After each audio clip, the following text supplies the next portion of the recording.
Nesta época, os russos têm ido principalmente para as praias do Mar Negro, em Sochi ou em outras partes do litoral do Mar Negro. Mas todos os relatos que ouço deles dizem que não houve falta de gasolina, que não há postos de combustível fechados, postos de gasolina fechados, nem qualquer problema. Se houve um breve período com fila para abastecer, isso é verdade, mas já aconteceu no passado. Sempre há um período em que a Rússia faz manutenção nas refinarias, e isso pode coincidir com um pico do turismo russo. Pode haver um período em que a fila fica um pouco maior. Então, o que a Ucrânia está fazendo é, na verdade, performático.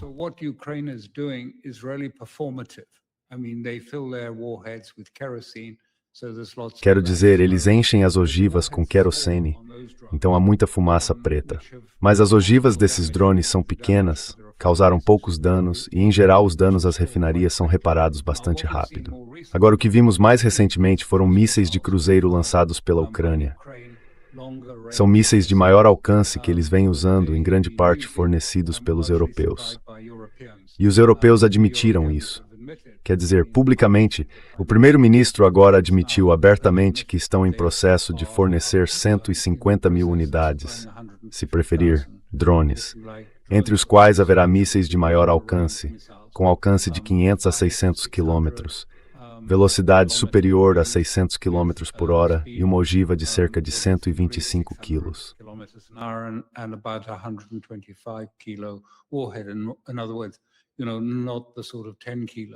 Em outras palavras, sabe, não é o tipo de ogiva de 10 quilos, 20 quilos, usada nos drones. E as autoridades britânicas dizem que estão planejando uma com alcance ainda maior, para ser lançada mais profundamente dentro da Rússia, com pouco menos de 1.000 quilômetros de alcance, 960 e poucos. Eles não divulgam nenhum detalhe sobre isso, mas ela está sendo fabricada por outra empresa no Reino Unido. Acho que essa é uma estratégia tão perigosa. Os europeus acham que ao lançar esses mísseis contra... Os alvos neste último período não têm sido as refinarias, nem, por assim dizer, o fornecimento de combustível da Rússia, nem alvos militares.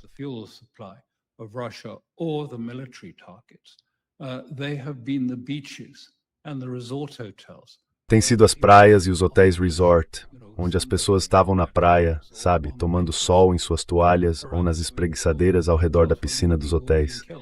Muitas pessoas foram mortas nesses dois tipos de situações. E agora, segundo relatos, os ucranianos estão pensando em um ataque maciço contra a aviação civil russa, nos aeroportos russos, com ataques em massa de drones. E claro, a Rússia está respondendo. Da mesma forma, está usando seus mísseis. E o que está fazendo é destruir lentamente a economia da Ucrânia. A economia ucraniana está entrando em colapso, porque os russos estão, por assim dizer, desmontando-a estrategicamente, destruindo-a aos poucos.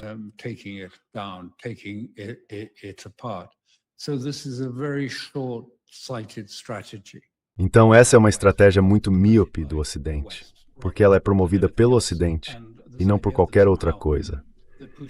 E essa ideia de que, de alguma forma, Putin vai aceitar uma espécie de cessar-fogo e uma espécie de rendição tem pouquíssima chance de funcionar. Eu acredito que Putin não vai mudar de posição. E, na verdade, o que isso está fazendo é só deixar os russos mais irritados e mais determinados a seguir em frente. Mais determinados a neutralizar o regime em Kiev, a liderança em Kiev, e a destruir sua logística e suas forças econômicas, até que ele aceite que tem de ceder à Rússia. Então, acho que é para lá que estamos indo.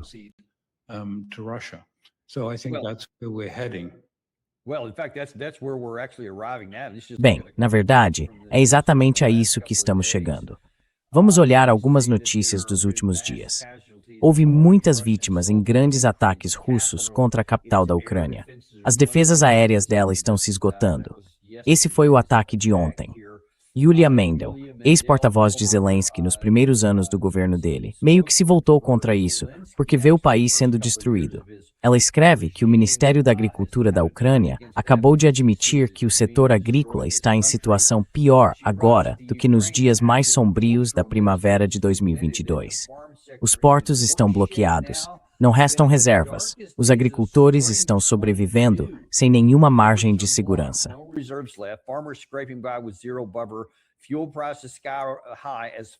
Os preços dos combustíveis estão nas alturas, enquanto a temporada de plantio de outono se aproxima. Isso não é resiliência. É um país se esvaindo. A Ucrânia precisa implorar pela paz, não porque isso seja capitulação, mas porque é sobrevivência. Tínhamos os Estados Unidos e a União Europeia do nosso lado. Rejeitamos todas as saídas possíveis, escalamos a guerra e ainda assim não há solução militar. Quanto mais isso continua, mais o país entra em colapso sob o peso da teimosia de Zelensky. E eu preciso te perguntar, isso é simplesmente evidente. É verdade, está acontecendo no terreno. Dá para contar. Então por que, diante dessa realidade, temos Keir Starmer, o novo primeiro-ministro do Reino Unido, sem sequer pensar em recuar ou fazer algo diferente, mas dando apenas apoio irrestrito, 100% à Ucrânia? O que você acha disso?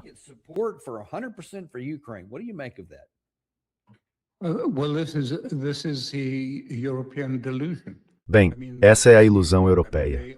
Quer dizer, eles estão obcecados em continuar o apoio à Ucrânia. Eu já disse isso antes. A intenção toda é a seguinte: eles sabem que a Ucrânia não pode derrotar a Rússia dessa forma, mas querem mostrar que, na verdade, a Ucrânia está vencendo e não a Rússia.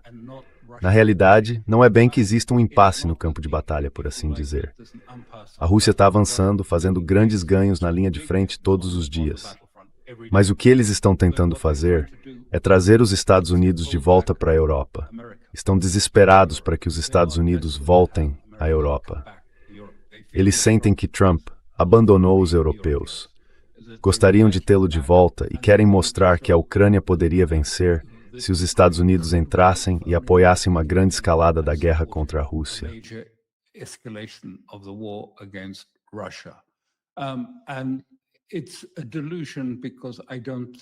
E é uma ilusão, porque não acho que haja qualquer chance de os Estados Unidos caírem nessa ou fazerem isso.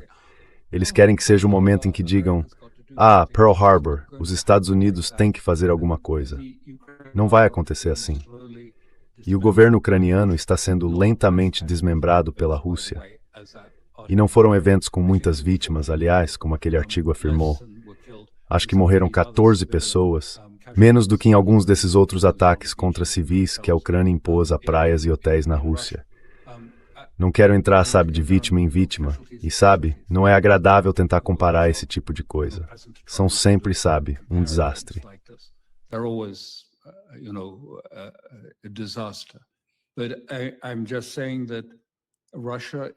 Mas eu só estou dizendo que a Rússia agora está desmantelando seriamente a capacidade da Ucrânia de continuar e fazendo isso cada vez mais rapidamente. E com isso, a Europa fica cada vez mais desesperada. Eles querem manter a Ucrânia como uma espécie de zona tampão por procuração entre a Europa e a Rússia, que possam reativar daqui a alguns anos para atacar a Rússia. E a Rússia não vai permitir que isso aconteça.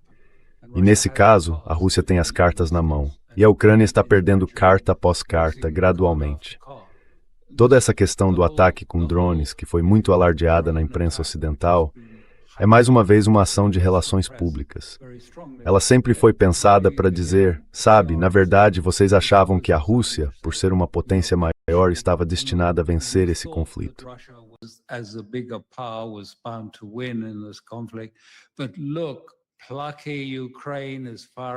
Mas veja agora, a corajosa Ucrânia está lançando todos esses mísseis contra a Rússia, e os russos estão ficando aterrorizados e assustados com isso. Então Putin vai ter de ceder. Ou talvez Putin seja tirado do cargo nas eleições que estão por vir. Não são eleições presidenciais, são eleições de governo na Rússia. Bom, quero dizer, isso é só pensamento fantasioso dos europeus.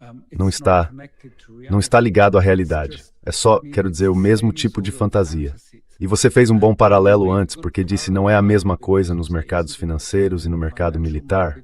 E eu diria, exatamente. Então, quando ouvimos, Bessent, porta-voz em Washington, dizerem, o Irã está entrando em colapso.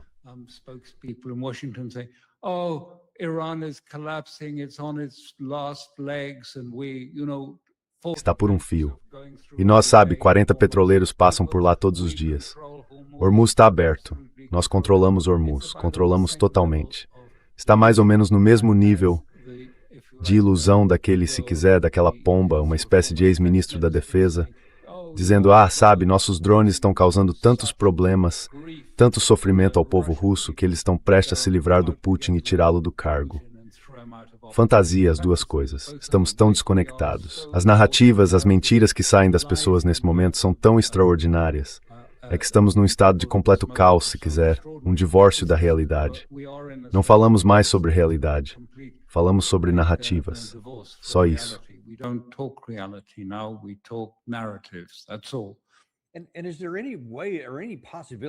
E existe alguma maneira, alguma possibilidade? Quer dizer, eu acabei de mostrar o novo primeiro-ministro, Andy Burnham, que teve a chance, como um rosto novo, de chegar e apresentar alguma política nova. Mas em vez disso, ele literalmente dobrou a aposta em tudo mais e categoricamente 100% vamos apoiar e assim por diante. Mas em algum momento, as limitações físicas e os custos para a Europa não têm que começar a ser levados em conta. Já vimos a questão da energia. Desde o início, todas as sanções que impusemos, as sanções econômicas, causaram uma grave deterioração econômica na Europa, com os altos custos de energia e também a perda de mercados e assim por diante. E agora, nessa situação atual, depois que o lado ucraniano começou a atacar navios russos no Mar Negro, no Mar de Azov, e muitos desses outros petroleiros civis, a Rússia, é claro, como sempre faz, respondeu na mesma moeda. Mas eles efetivamente fecharam Odessa. E isso significa que grande parte da exportação de grãos entrou em colapso. Isso foi ontem no Zero Hedge. Dizia, como você mencionou antes, o movimento de alta nos preços agrícolas, acompanhado pelos preços à vista da Bloomberg, deveria estar fazendo soar o alarme da inflação. Você falou disso antes.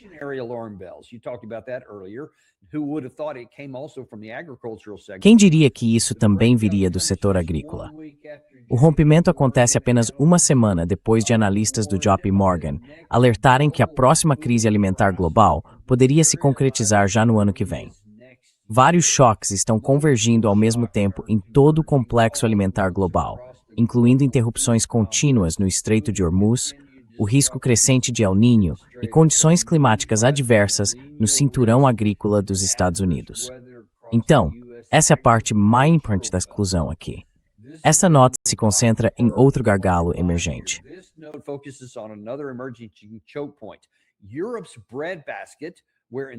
O celeiro da Europa, onde ataques cada vez mais intensos na guerra entre Rússia e Ucrânia fecharam terminais essenciais de exportação de grãos no Mar Negro.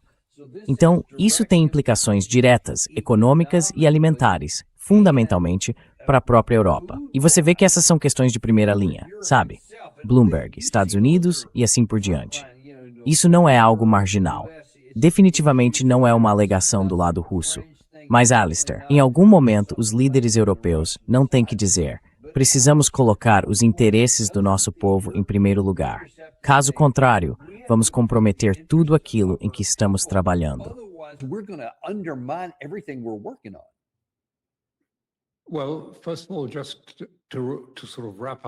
Bem, antes de mais nada, só para concluir esse ponto, você disse que a Rússia transformou a Ucrânia em um país sem saída para o mar. Ela não tem nenhuma capacidade de exportar seus grãos agora. Simplesmente não consegue. E o setor agrícola, que é um dos setores-chave da economia ucraniana, ao lado do aço, está desmoronando. A economia agrícola está desmoronando. Essa foi a consequência de eles terem atacado esses navios no Mar de Azov. Quando você fala dos líderes europeus, vamos olhar um pouco para isso. O que aconteceu, sabe, no fim do período de Sunak no cargo? Você percebeu que houve um intervalo considerável até que um novo primeiro-ministro, de fato, assumisse. O que você imagina que pediram que ele dissesse logo de início? Bem, ele disse duas coisas. Disse, minha primeira viagem ao exterior será para Israel. E disse 100% ao lado da Ucrânia. Embora seja conhecido por não apoiar muito a Ucrânia.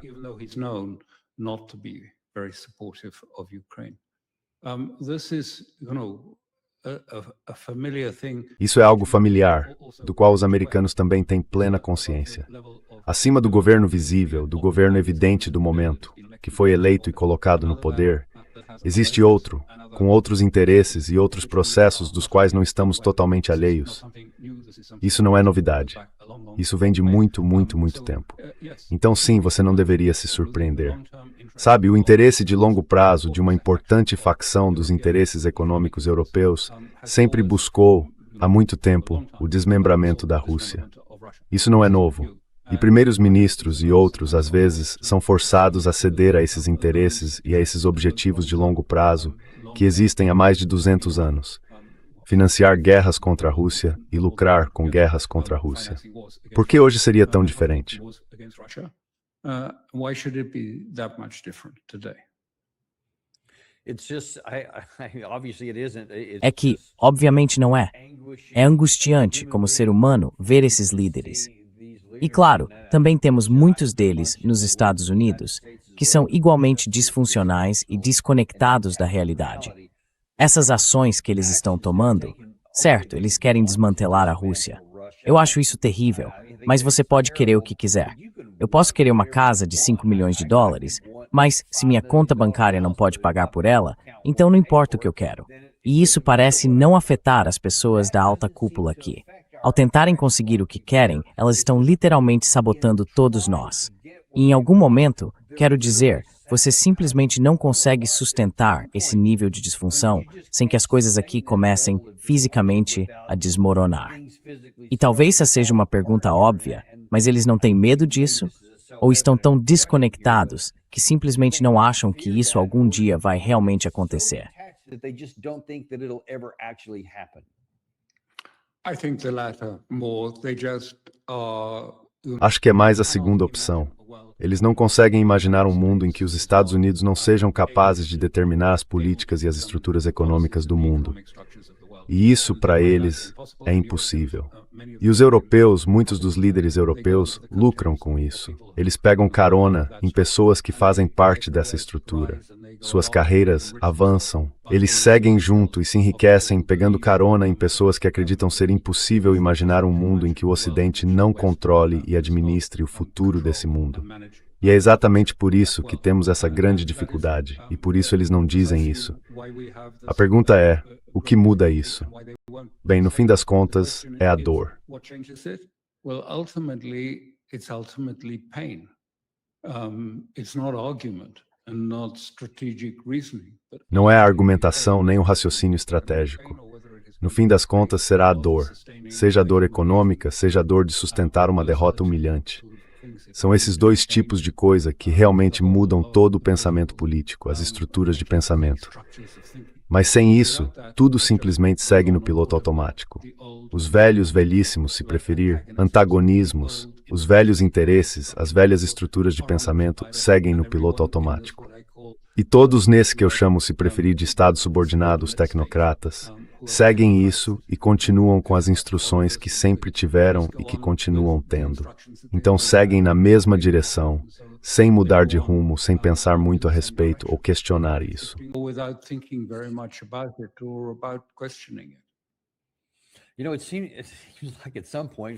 Sabe, parece que em algum momento, esta é a última pergunta que eu tenho para você.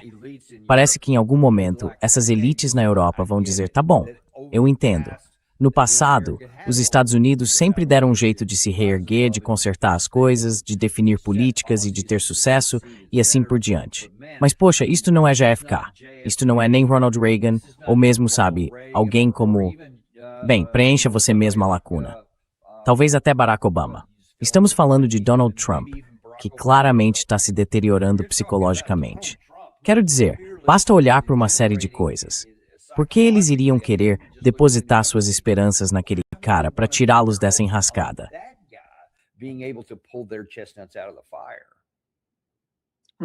Bem, provavelmente porque acham que ele é mais fácil de manipular.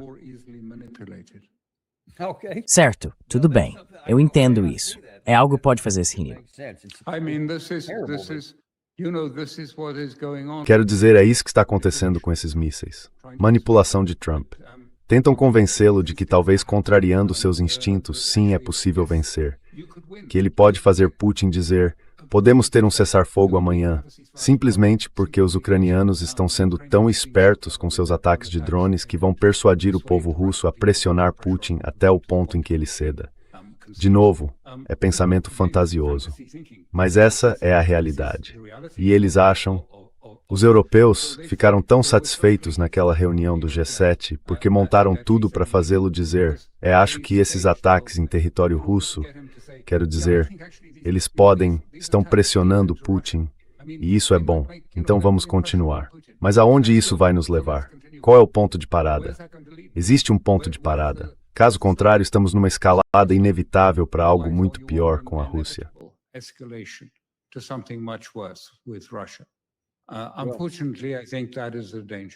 Infelizmente, acho que esse é um perigo. Eu não tinha considerado isso, mas é totalmente plausível. E faz sentido de um ponto de vista meio distorcido, porque toda essa ilusão continua. E isso, na minha opinião, significa que a sua avaliação anterior vai ser a que vai levar à correção. Ou seja, isso vai ter que se destruir por conta própria, porque vamos entrar em colapso por causa das nossas próprias políticas insensatas. Mas é assim que as coisas estão. E às vezes, essa dor é o que é necessário para fazer correções. Vamos ter que torcer para que ela não seja grande demais. Mas nós sempre agradecemos muito a você por participar hoje e trazer tanta clareza sobre essas questões. E pessoal, recomendo que acessem o Conflicts Forum em conflictsforum.substack.com para ver mais do trabalho do Sr. Crook.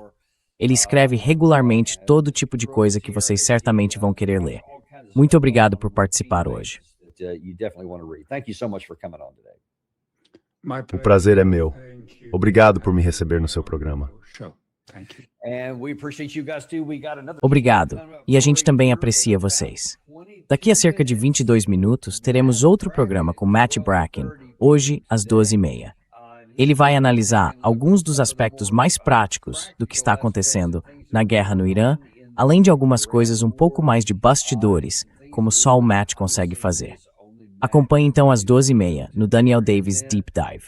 Vejo vocês lá. Vocês sabem que não temos patrocinadores porque odiamos ficar bombardeando vocês com anúncios. Eu não gosto disso. Então, retribuam um pouco. Inscrevam-se, deixem o like e mandem isto para alguém de quem vocês gostam.